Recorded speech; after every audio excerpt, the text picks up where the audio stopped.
3 మేకులు తీసుకోలేనుడు ఏం దేవుడు? దిగి రావచ్చు కదా అని కొంతమంది హేళనగా మాట్లాడుతున్నారు.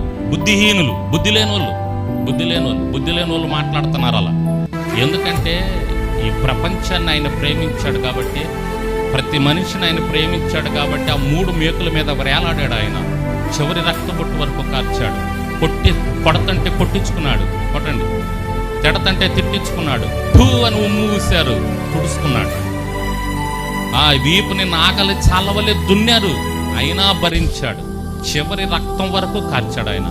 ఎందుకంటే నేను ప్రేమిస్తున్నానయ్యా, లోకమును నేను ఎంతో ప్రేమిస్తున్నాను, అందుకే ఈ కార్యక్రమం చేశాను. ఇంకా ఆలస్యం చేస్తున్నాను రావటానికి. ఇంకా అనేక మంది బిడ్డలు రక్షణ పొందాల్సింది ఉంది ఈ భూమి మీద. అందుకే నేను ఆలస్యం చేస్తున్నాను. నువ్వేం చేస్తావు ప్రభు అంటే, నేను ఆలస్యం చేసేవాడును. ఎందుకు ఆలస్యం చేస్తున్నానంటే, రక్షించబడాలి, ఇంకా రక్షించబడాలి, ఇంకా కొంతమంది ఉన్నారు, ఇంకా రక్షించబడాలి, ఇంకా బాప్తిజం తీసుకోవాలి అని ఆయన ఎదురు చూస్తూ ఆలస్యం చేస్తా ఉన్నాడు.